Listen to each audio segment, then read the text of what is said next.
रमन, दमन और करण ये तीनों पार्टनर्स थे और आपस में प्रॉफिट शेयर किया करते थे इन द रेशियो 3:2:1। इनमें से जो दमन है उसकी डेथ हो गई ऑन 30 जून 2024। बच्चों, जब भी किसी पार्टनर की डेथ होती है तो उसका डेट ऑफ डेथ का जरूर ध्यान रखिएगा बच्चों। ये क्यों ध्यान रखना होता है, आपको इसी क्वेश्चन में ये वाली बात समझ में आ जाएगी। रमन एंड करण ने डिसाइड किया कि वो बिजनेस को आगे कंटिन्यू करेंगे और जो शेयर ऑफ प्रॉफिट या लॉस जो भी होगा डिसीज पार्टनर का, मतलब जिसकी डेथ हुई है उस पार्टनर का, from the beginning of the year up to the date of death was to be estimated on the basis of last year profit which is rupees 3,60,000। यानी कहने का मतलब ये है कि डिसीज पार्टनर ने इस साल जितना भी काम किया होगा from the beginning of this year up to the date of his death, उस प्रॉफिट को एस्टिमेटेड बेसिस पे दिया जाएगा और ये एस्टिमेटेड बेसिस होगा लास्ट ईयर प्रॉफिट जो कि है रुपीज 3,60,000। आपको बच्चों यहाँ पर दमन का शेयर ऑफ प्रॉफिट निकालना है और उसके लिए आपको नेसेसरी जर्नल एंट्री भी पास करनी है for the Daman share of profit. तो बच्चों, दमन का शेयर ऑफ प्रॉफिट कैसे आएगा समझिए। लास्ट ईयर्स प्रॉफिट जो कि 3,60,000 है इनटू जितने महीने इस साल दमन ने काम किया दैट इज 3 मंथ्स, 1 अप्रैल से लेके 30 जून तक, एग्जैक्टली 3 मंथ्स होते हैं बच्चों, इनटू दमन का शेयर ऑफ प्रॉफिट जो कि इस क्वेश्चन में है 2/6। ठीक है बच्चों, जब आप इसे सॉल्व करेंगे तो 3 2 6, 6 से 6 कट जाएगा, 360 को 12 से डिवाइड करेंगे तो ये आंसर आएगा बच्चों 30,000। यानी दमन का शेयर ऑफ प्रॉफिट है रुपीज 30,000। अब इसकी एंट्री भी समझिए बच्चों। यहां पर ये जो एंट्री की जाएगी वो प्रॉफिट लॉस सस्पेंस अकाउंट से की जाएगी, क्योंकि ये जो प्रॉफिट है वो एस्टिमेटेड बेसिस पे दिया जा रहा है, ये फर्म का एक्चुअल में कैलकुलेट किया हुआ प्रॉफिट नहीं है। ठीक है बच्चों, क्योंकि फर्म ने लास्ट ईयर के प्रॉफिट को बेस मानते हुए इतने 3 महीनों के प्रॉफिट को निकाला है और उसमें से दमन का हिस्सा निकाला गया है, तो ये एक्चुअल प्रॉफिट नहीं है फर्म का। तो इस प्रॉफिट के लिए जो एंट्री बनाई जाती है वो उसके लिए हमें profit and loss suspense account को डेबिट करना होता है और दमन के कैपिटल अकाउंट को जिसकी डेथ हुई है उसको क्रेडिट करना है। तो एंट्री बनेगी रुपीज 30,000 से, पीएनएल सस्पेंस अकाउंट डेबिट हो जाएगा, दमन का कैपिटल अकाउंट क्रेडिट हो जाएगा बच्चों। ठीक है बच्चों, और अगर बैलेंस शीट बनाई जाती है तो उसमें बैलेंस शीट में ये जो profit and loss suspense account है इसको asset side of the balance sheet लिखना होता है।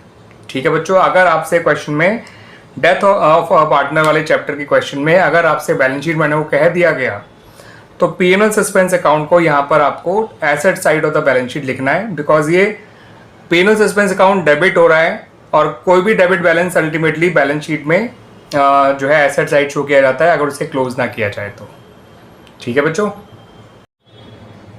संजय, अजय और करण ये तीनों पार्टनर्स थे और आपस में प्रॉफिट शेयर किया करते थे इन रेशियो 3:2:1। इनमें से जो करण है उसकी डेथ हो गई ऑन 31 जुलाई 2024।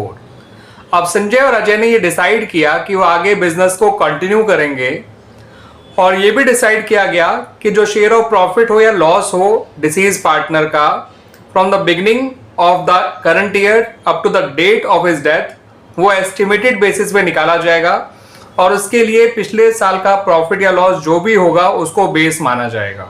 ठीक है बच्चों, अब फर्म को पिछले साल प्रॉफिट नहीं हुआ था, लॉस हुआ था जो कि था रुपीज 1,80,000। आपको 2 काम करने हैं बच्चों, पहले तो करंट के हिस्से का प्रॉफिट निकालना है, सॉरी लॉस निकालना है क्योंकि लास्ट ईयर तो लॉस हुआ था, और सेकेंडली आपको जो है इसके लॉस से रिलेटेड जो जर्नल एंट्री है वो पास करनी है। तो आइए बच्चों पहले इसके हिस्से का लॉस निकाल लेते हैं for the time period Karan has worked in the current accounting year, और फिर उससे रिलेटेड जर्नल एंट्री भी बना लेंगे। अब उसने कितने टाइम पीरियड काम किया ये समझिए बच्चों। ईयर की शुरुआत हुई है जो हुई है वो ही है 1 अप्रैल 2024 को, तो 1 अप्रैल 2024 से लेकर 31 जुलाई 2024 तक एग्जैक्टली 4 मंथ्स होते हैं बच्चों। तो करण ने इस साल 4 मंथ्स काम किया है।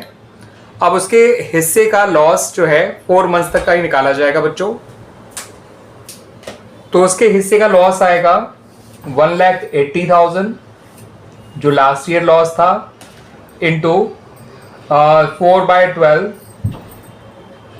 जितने महीने उसने काम किया था और इनटू उसका प्रॉफिट शेयर जो कि है 1/6। ठीक है बच्चों, ये आ जाएगा बच्चों ₹10,000। तो करंट के हिस्से का लॉस आ गया ₹10,000। अब इसके लिए जर्नल एंट्री क्या बनाई जाएगी? अब क्योंकि ये लॉस है तो लॉस से कैपिटल कम हो जाती है, इसलिए करंट का कैपिटल अकाउंट डेबिट किया जाएगा और profit and loss suspense account credit किया जाएगा, बिकॉज ये प्रॉफिट जो है एस्टिमेटेड बेसिस पे दिया जा रहा है, ये फर्म का एक्चुअल प्रॉफिट या लॉस नहीं है। दैट्स वाई एस्टिमेटेड बेसिस पे इस लॉस को दिए जाने की वजह से हमें एक अकाउंट खोलना पड़ा जिसका नाम है प्रॉफिट लॉस सस्पेंस अकाउंट।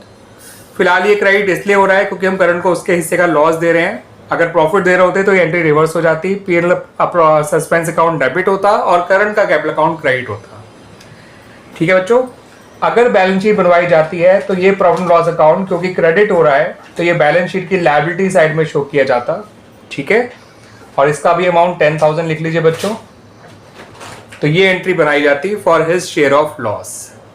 ठीक है बच्चों, और हमने यहाँ पे लॉस निकाला कैसे? क्योंकि लास्ट ईयर लॉस था इनटू करंट ईयर में इसने जितने महीने काम किया था उतने टाइम पीरियड से मल्टीप्लाई किया और मल्टीप्लाई किया करंट के हिस्से के प्रॉफिट शेयर से जो कि 1/6 था।